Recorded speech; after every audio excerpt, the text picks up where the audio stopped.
Hi అండి, అందరూ నమస్కారం అండి. మొన్న జగన్మోహన్ రెడ్డి గారు బెంగుళూరు కొంపలో నుంచి తాడేపల్లి కొంపకు వచ్చి హుటాహుటిన ప్రెస్ మీట్ పెట్టడం జరిగింది. ఆ ప్రెస్ మీట్‌లో నాకైతే స్పష్టంగా కనిపించింది ఏంటంటే, ఆయన చేసిన తప్పులు, టీటీడీని టార్గెట్ చేస్తూ ఆయన చేసిన అక్రమాలు, అన్యాయాల్ని ఏ విధంగా తిప్పికొట్టాలి, ప్రజల్ని ఏ విధంగా డైవర్ట్ చేయాలన్న దానిపైనే ఆ ప్రెస్ మీట్ ఉందనడంలో ఎలాంటి అనుమానం లేదు. అయితే ఇక్కడే ప్రతి ఒక్కరు కూడా ఆలోచించవలసిన విషయం ఏమిటంటే, నా చిన్నతనంలో అయితే కృష్ణ గారి సినిమాలు చూసేవాడిని.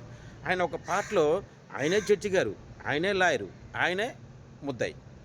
సో, మొన్న జగన్మోహన్ రెడ్డి గారిది కూడానా ఆయన కేసుకి ఆయనే క్లీన్ చిట్ ఇచ్చేసుకుంటున్నారు.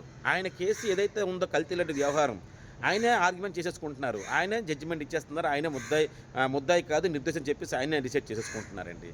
అయితే 2024 ఈ కూటమి ప్రభుత్వం వచ్చిన తర్వాత గత ప్రభుత్వం టీటీడీని టార్గెట్ చేస్తూ అక్కడ చేసిన అక్రమాలు, కుంభకోణాలు ఏ విధంగా ఎంత దారుణంగా ఉన్నాయో అక్కడ పనిచేసిన ఒక ఉద్యోగి ఇచ్చిన కంప్లైంట్ని బేస్ చేసుకొని ఈ కూటమి ప్రభుత్వం మొత్తం తీస్తే డొంకంతా బయటపడిపోయిందండి. ఇప్పుడు దానిని ఎలా లేదన్నా ఇది ప్రజలకు తెలియాలి కదా, అది కూడా స్వచ్ఛందంగా తెలియాలి, ఇందులో ఎటువంటి రాజకీయ తారతమ్యాలు ఉండకూడదని చెప్పేసి ఈ రాష్ట్ర ప్రభుత్వం సిట్ వేయడం జరిగింది. ఈ సిట్ మీద కూడా ఇదే జగన్మోహన్ రెడ్డి ఎగతాళి కూడా చేయడం జరిగింది. ఇంత చిన్న విషయానికి ఈ సిట్ ఎందుకు, ఈ బిట్ ఎందుకు అని కూడా మాట్లాడడం జరిగింది. సో అక్కడ తాగకుండా ఈ వైసీపీలో ఉండే కొంతమంది సోకాల్డ్ లీడర్స్ సుప్రీంకోర్టులో కూడా కేసు వేశారు. ఎందుకంటే మాకు సిట్ మీద మాకు నమ్మకం లేదు, సిట్ అనేది చంద్రబాబు నాయుడు గారి చేతుల్లో నడుస్తుంది, దానిపైన మాకు నమ్మకం ఉండదు కాబట్టి మాకు నమ్మకమైనట్టు సిబిఐకి అప్పగించండి అని చెప్పడం జరిగింది. సుప్రీంకోర్టు వాదాలు విన్న తర్వాత సిబిఐలో ఉన్న 2 వ్యక్తుల్ని సిట్లో కూడా పెట్టడం జరిగింది. అయితే సిట్ అనేది గత కొన్ని నెలలుగా ఆంధ్రప్రదేశ్లో ఏ ప్రాంతాల్లో అయితే నెయ్యి విక్రయిస్తున్నారో, ఏ ప్రాంతాల్లో అయితే నెయ్యి తయారు చేస్తున్నారో, టీటీడీతో ఏవైతే సంబంధాలు ఉన్నాయో అన్ని ఆఫీసుల్లో కూడా తనిఖీలు చేయడం, దాడులు చేయడం మనం చూసాం. వాస్తవాలన్నీ కూడా మొన్న ప్రజెంట్ చేయడం కూడా జరిగింది.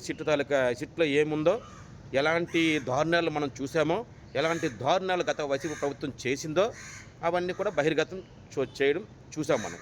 అయితే దీని నుంచి అక్కడ ఇదే వైసీపీ నాయకులు చాలామంది, వైవి సుబ్బారెడ్డితో సహా చాలామంది కల్తీ అయితే జరిగింది అని చెప్పడం జరిగింది. అందులో సిట్ కూడా చాలా భయంకరమైన విషయం ఏమిటంటే, అరే అక్కడ పాలే లేని చోట కల్తీ నెయ్యి ఎలా జరుగుతుంది, మరి నెయ్యి ఎలా పుట్టుకొచ్చిందంటే తెలియకూడుతున్నాను. అంటే పాల నుంచే నెయ్యి రావాలి. మన తాతల ముత్తాతల నుంచి మనం చూస్తున్నది అది, మనం చదువుకున్నది అది, కాలక్రమేణా అదే జరుగుతూ వచ్చింది. కాబట్టి మరి పాల లేకుండా నెయ్యిని ఎలా తయారు చేశారా బాబు అంటే హిందువుల మనోభావాలతో ఎలా ఆటలాడుకోవాలో, హిందువుల మనోభావాలతో ఎలా తోలనాడాలి, ఎలా స్థాయిని దిగజార్చాలి అన్న ప్రధానమైన ఎజెండాతో ఈ జగన్మోహన్ రెడ్డి ఉన్నాడు అన్నప్పుడు ఎలాంటి అనుమానం లేదు. అందులో బహిరంగంగా వచ్చిన విషయాలు ఏంటంటే, కెమికల్స్తో ఈ కల్తీని తయారు చేయడం అనేది జరిగింది. అయితే దీనిపై నుంచి కూడా ఇక్కడ అసలైన రాజకీయం రాజుకుందనమాట. ఈ కల్తీ నెయ్యి వ్యవహారం జరిగిన విషయాన్ని పక్కన పెట్టేసి ఇందులో జంతు కొవ్వు కలలేదని చెప్పేసి వైసీపీ నాయకులందరూ కూడా ఈ సోషల్ మీడియా వేదికగా ఒక ప్రచారం చేయడం జరిగింది. అయితే ఇక్కడ జంతు కొవ్వు కలిసిందా, కల్తీ నెయ్యి జరిగిందా, ఈ విషయాలు పక్కన పెడితే హిందువుల మనోభావాలతో వైసీపీ ఆటలు ఆడుకుందా లేదనేది ఇంపార్టెంట్. మీకు అధికారం దేనికి ఇచ్చాం? అన్ని మతాల తాలూకు దేవుళ్ళని గౌరవిస్తూ ముందుకు పరిపాలన సాగాలని మీకు ఇస్తే, మరి హిందువుల ఆరాధ్య దైవం, కలియుగ దైవం అయినట్టు వెంకన్న సన్నిధిలో వెంకన్న బాబు కల్తీ లడ్డు వ్యవహారంలో చెయ్యి పెట్టి సుమారుగా 250 కోట్ల రూపాయలు దారి మళ్లించారు అంటే ఇంతటి గనులు ఎక్కడైనా ఉంటారండి? ఈ వ్యవహారం మీద జాతీయ మీడియా ఒక్కసారిగా ఉలిక్కిపడి జగన్మోహన్ రెడ్డి అరాచకాలని, జగన్మోహన్ రెడ్డికి సంబంధించిన వైసీపీ ఎవరైతే ఉన్నారో పేటీఎం గళ్ళందరినీ కూడా తుప్పు రేగొట్టింది జాతీయ నేషనల్ మీడియా. ఇక్కడ ప్రజలందరికీ ఒక ఆలోచన వచ్చింది కాబట్టి దీని నుంచి ప్రజల ఆలోచన డైవర్ట్ చేయడానికి ఎవరిని వదిలారు? అంబటి రాంబాబుని వదిలారు. అంబటి రాంబాబు వదిలిన తర్వాత అంబటి రాంబాబు ఏం మాట్లాడాడు? చంద్రబాబు నాయుడు గారి పట్ల బూతులు మాట్లాడడం జరిగింది. అక్కడితో ఆగారా? ఇటుపక్క నుంచి మన జోగి రమేష్ని దించడం జరిగింది. అంటే టాపిక్ని డైవర్ట్ చేయాలి. వైసీపీ ప్రభుత్వం చేసిన తప్పులు ఏవైతే అరాచకాలు, టీటీడీని టార్గెట్ చేస్తూ ఏవైతే దుర్మార్గాలు చేసిందో ఆ దుర్మార్గాల నుంచి ప్రజల తాలూకు ఆలోచనలు డైవర్ట్ చేయడానికి ఇలాంటి కుళ్ళు కుతంత్రాలమైన అటువంటి ఏవైతే ఉన్నాయో అలాంటి రాజకీయాలు చేయడానికి వైసీపీ పూనుకుంది. అయితే ఆయన ప్రెస్ మీట్‌లో మాట్లాడిన మాటలు ఎలాగున్నాయంటే, ఇంత సున్నితమైన అంశం కోర్టు పరిధిలో ఉంది కదా! కోర్టు కదా డిసైడ్ చేయాలి తీర్పనేది. మరి ఆయనే మా ప్రభుత్వ హయాంలో జరగలేదని చెప్పడం ఎంతవరకు కరెక్ట్ తెలియకొడుతున్నాను. కరెక్ట్ కాదు కదా!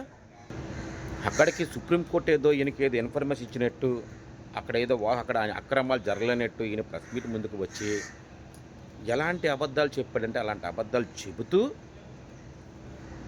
ప్రజలను మభ్యపెడుతూ, మోసగిస్తూ, టాపిక్‌ని డైవర్ట్ చేసే విధంగా లోకేష్ గారి మీదకి నెట్టడం జరిగింది. అంతటి ప్రబుద్ధుడు ఈ జగన్మోహన్ రెడ్డి. అంటే ఎదుటి వారి మీద ఎలాగ లేదన్నా సరే, అంటే వాళ్ళు చేసిన తప్పిదాలని ఎదుటి వారి పైన ఏ విధంగా ఆపాదించాలో తెలిసిన వ్యక్తి. సొంత బాబాయినే ఏసేసి చంద్రబాబు నాయుడు గారి పైన ఏ విధంగా సాక్షి మీడియాలో ప్రచారం చేశారో మనం చూసాం. అలాగే ఆయన ఏదైతే కోడికత్తి కేసు కూడా చంద్రబాబు నాయుడు గారి పైన ఏ విధంగా ఆపాదించాడో మనం చూసాం. అదేవిధంగా ఈ తిరుపతి తాలూకు సంబంధించింది కూడానా ఈ వైసీపీ నాయకులు, ఈ జగన్మోహన్ రెడ్డి వాళ్ళ పేటీఎం బ్యాచ్ మొత్తం ఇదే విధంగా విష ప్రచారం చేయడానికి వాళ్ళు పన్నాగాలు చేసుకున్నారు, ప్రయత్నాలు చేశారు. కానీ కలియుగ దైవం వెంకన్న బాబు ఉన్నాడు కాబట్టే వాస్తవాలు బయటకు వచ్చాయి. ఈ వైసీపీ పతనానికి దారులు దగ్గర పడ్డాయి. జై హింద్.